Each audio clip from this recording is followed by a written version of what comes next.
Welcome to MilSpouse Matters, the podcast dedicated to encouraging military spouses.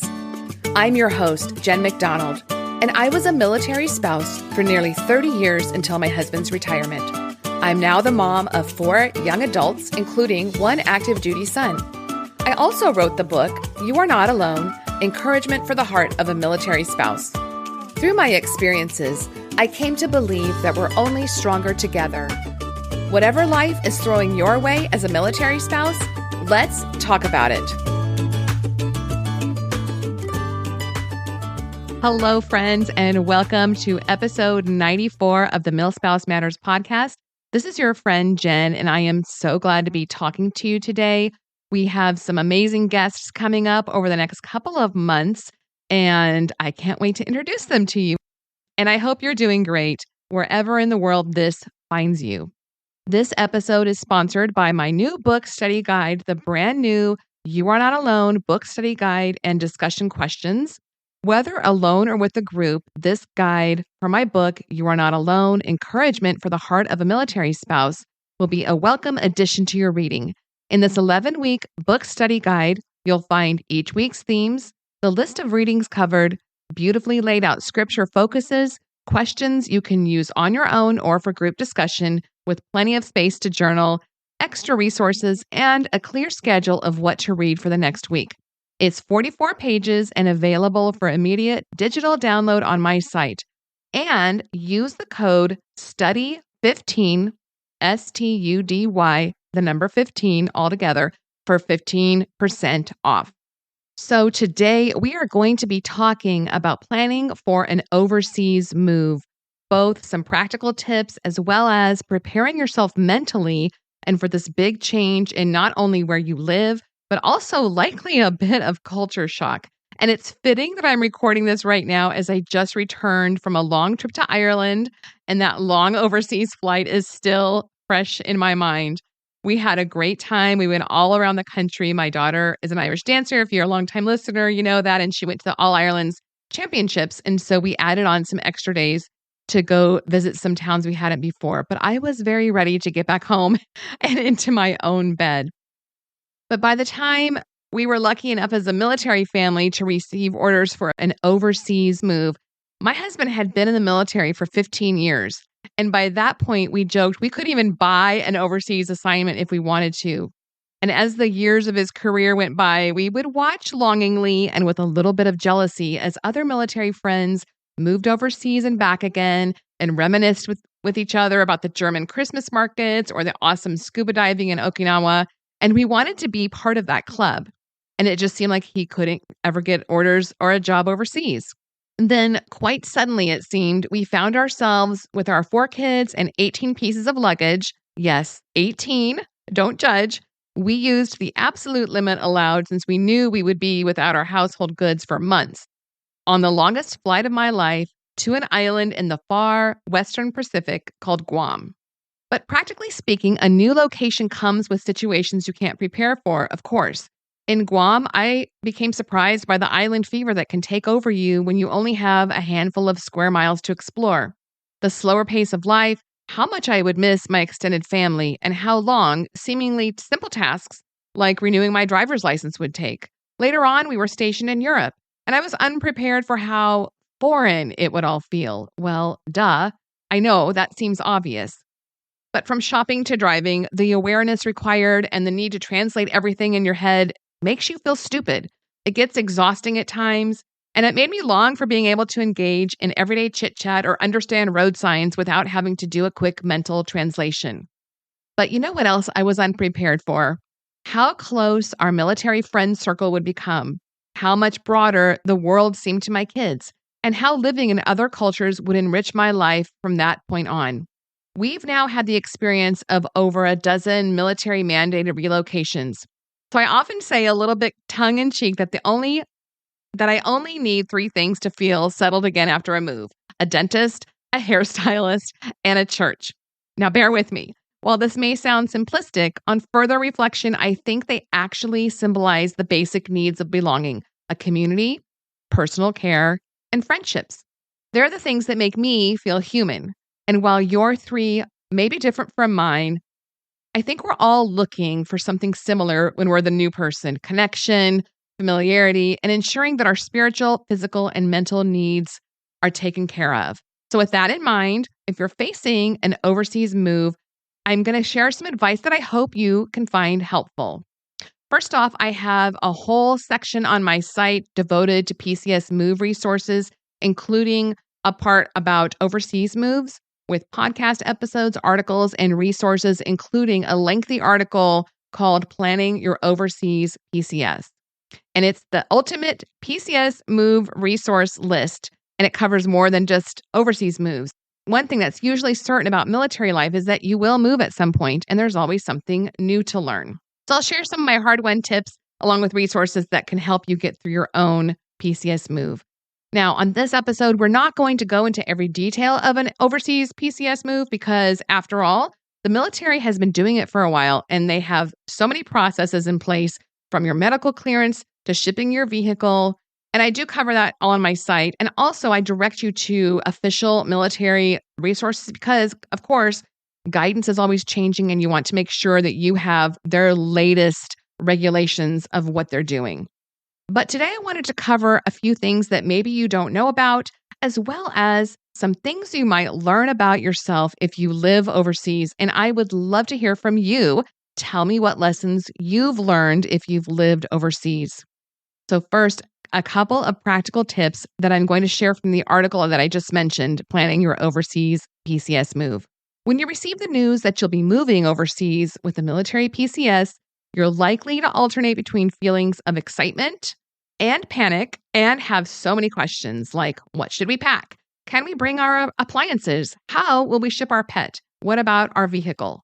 And those are all valid and common questions.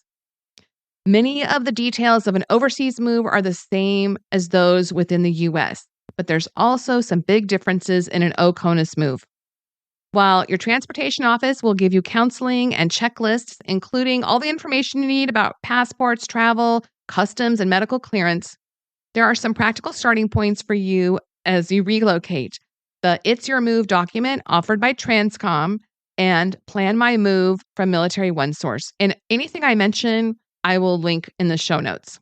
You can also see my.move.mil, which is the new system from Transcom that supports the relocation of families during a PCS move. It is currently by invitation only. So if you haven't received an invitation, you'll go to DPS to schedule your move.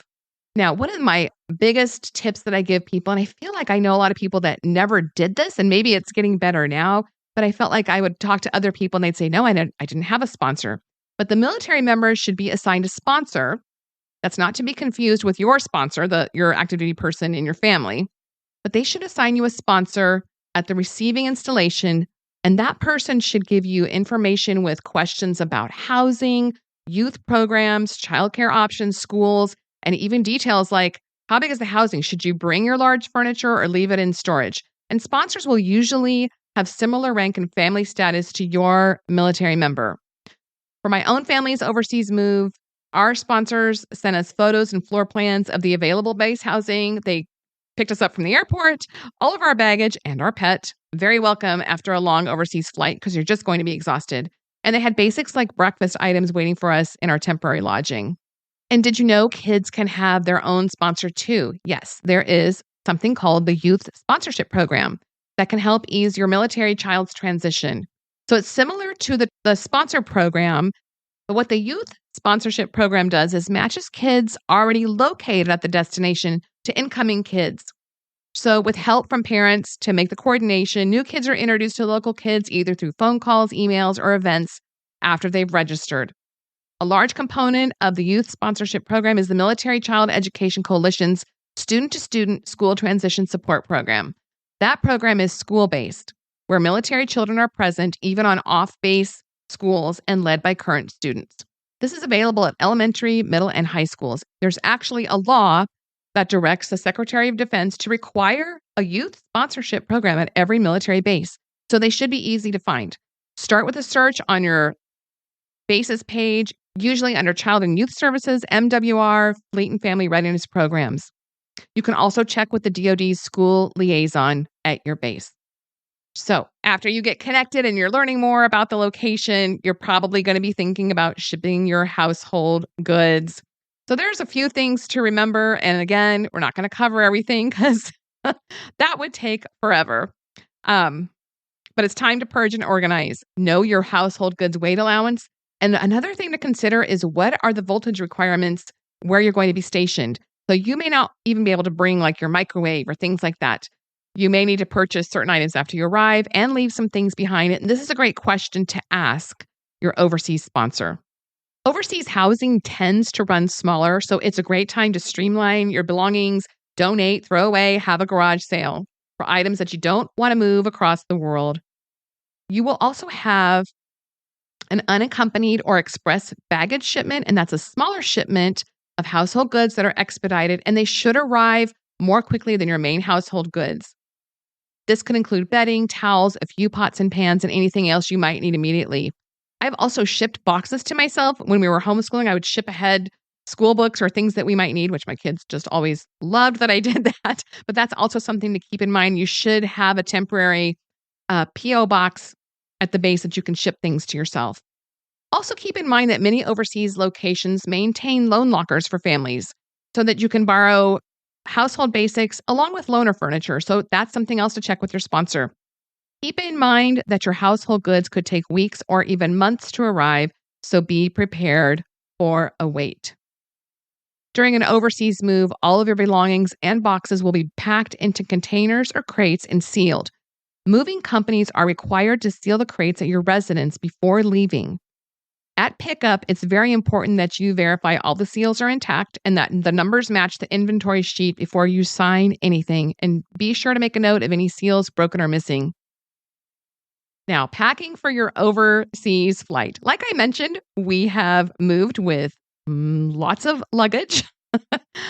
And that's just what you have to do sometimes. Military members and their families traveling on official orders are usually allowed several free checked bags apiece, and they aren't subject to the usual weight limits on baggage. So you'll need to check with the specific airline you're flying with, as they all have different guidance. It may be tempting to pack light for this part, and this could sound counterintuitive, but I don't recommend that for a couple of reasons. Number one, you really won't know until you arrive at your new assignment how long of a wait you'll have to get into housing, what housing you're going to live in, and how long your household goods will take to get to you. It's a safe bet to plan for delays and to be for months without your things. The second reason is you may end up seeing a couple of seasons in temporary housing or without your household goods. So pack layers, extra shoes, your swimwear, and some fun items too. There are so many practical details when moving overseas, including moving with your pets, command sponsorship versus an unaccompanied tour, if you have any family members enrolled in the Exceptional Family Member Program, schooling decisions for your kids, and even settling in after you arrive. Again, please take a look at the linked article for more help because it's very extensive with lots and lots of resources. Now, I thought I would share some lessons I learned from our overseas moves. So while the military does an extraordinary job with planning and executing overseas moves, what I didn't expect was how much living overseas would change my outlook. Since that first move we've made to Guam, we've had 4 overseas assignments in the Pacific and Europe, and we learned some unexpected lessons.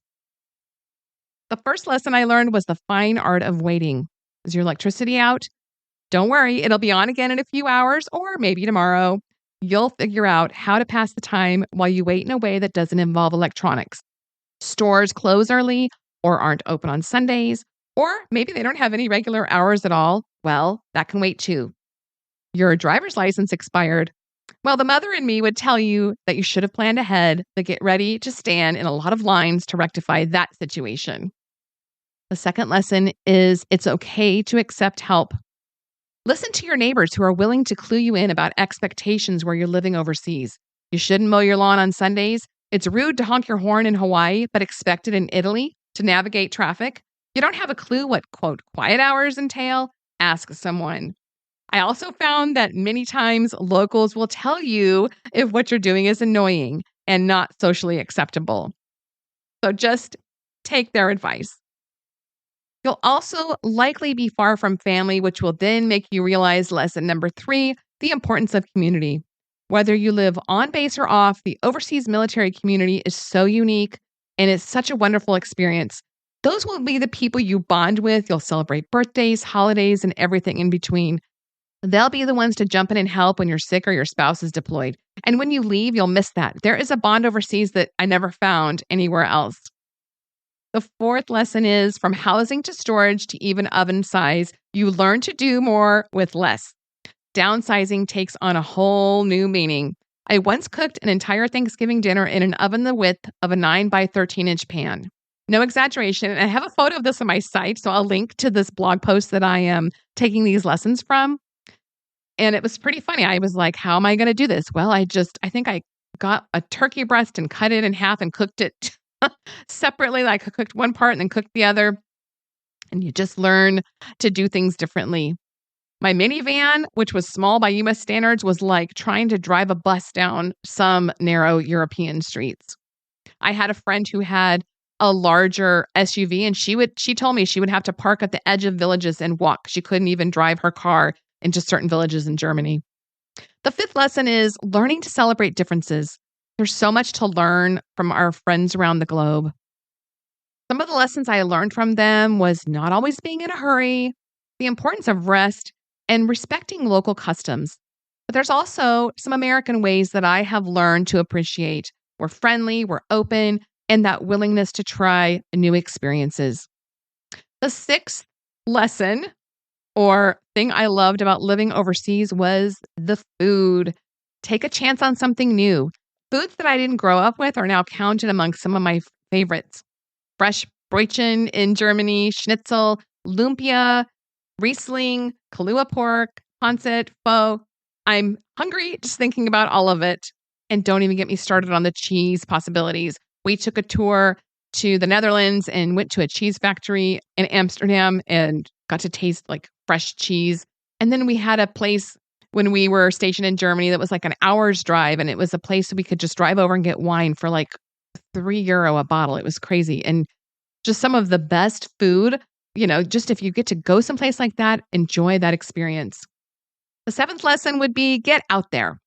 My husband was deployed during the last year we lived in Germany, and it was really tempting to just kind of hunker down and stay within that military community cocoon. But I also knew we had borrowed time. We took advantage of where we were stationed and the USO travel resources and then those ITT trips they plan on base that you can just take a bus and go to lots of different places. And we took weekends and holidays and kids' days off school and hit 13 countries. And we covered more ground during that time than some people that we knew who'd been stationed there for years, because we just knew we've got to do it now because we're about to leave. And when we were stationed in Guam, we shopped around until we found a budget-friendly family vacation package, and we took our whole family to Australia. When you're globetrotting, be on the lookout for military travel discounts. I actually have a podcast episode 59 with Stephanie Montague, and it's called Make the Most of Your Military Travel Benefits, where she goes into all of that. So I would highly suggest you check that out if you're looking to do a lot of travel. The eighth lesson I learned was island fever is real, as I mentioned. We've been stationed on 2 different tropical islands, and yes, only having a handful of square miles to navigate on a regular basis can start to wear on you if you like road trips. But however, don't plan on complaining about this to anybody on the mainland, because they're going to remind you that you live in paradise. Instead, commiserate with those who are in this literally the same boat with you, and maybe make some travel plans to get away for a bit, and then come back and relish the sand between your toes again. Island fever is real, but so are Christmas markets. That was one of my favorite things about being stationed in Germany. Christkindl markets are open-air street markets that run from the end of November up through Christmas in Germany and some neighboring countries. Make a point of experiencing at least one if you're there. You'll find unique handcrafts for sale, traditional Christmas items, wonderful food, Glühwein, which is the hot mulled wine, and more from vendors. The 10th lesson is living overseas is not always glamorous. While it's an absolutely wonderful experience, it can also be exhausting. If you don't know the language well, like I said, you could miss making small talk, and you'll come to appreciate those who can speak more than one language fluently. But from dealing with obscure local ordinances to navigating a healthcare system while you're ill, even to everyday activities like driving, Little tasks while living overseas can turn into big chores by the time you get through the language and cultural barriers. Never mind if you have an extended family emergency. And if you need to take a break from it all and binge watch some Netflix or make a long video call back home, that is okay. The 11th lesson I learned was America is big. I think people that are from other countries have a hard time conceptualizing how large the United States is. And I think I knew that, but until I lived somewhere where you could just drive 30 minutes be in another country, you don't understand how big the U.S. really, really is. We came back to visit family in Texas during one holiday season, and we couldn't stop commenting on how big everything was. Roads, food portion sizes, everything. When we came back to the U.S. after several years of living overseas, and I needed to just go to Walmart and find a simple allergy pill, I was so overwhelmed by the wall of choices at Walmart. I remember just standing there and my eyes just kind of glazed over. So remembering those larger than life feelings helps me appreciate what others who come to the U.S. must feel like. The 12th lesson I would say is to take advantage of the opportunities presented. So if you took a poll of graduating high school seniors, I bet that traveling the world would be in one of their top goals. When you start to get homesick or tired of the experience, remind yourself that you're living someone else's dream.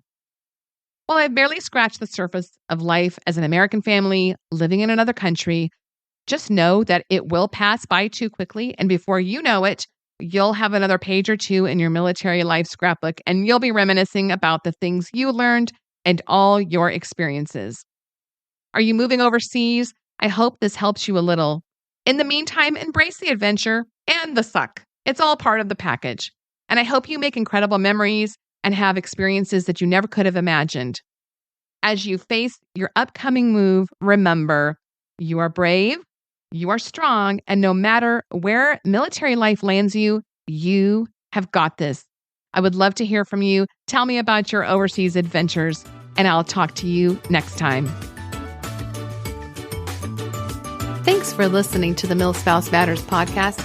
Connect with me at milspousematters.com or on social media as @MilSpouseMatters. You can find my book, You Are Not Alone, Encouragement for the Heart of a Military Spouse, on Amazon and other booksellers. Love the show? Please leave a 5-star review in whatever podcast player you're listening, and then share it with someone else who could use it too. Until next time, have a great week.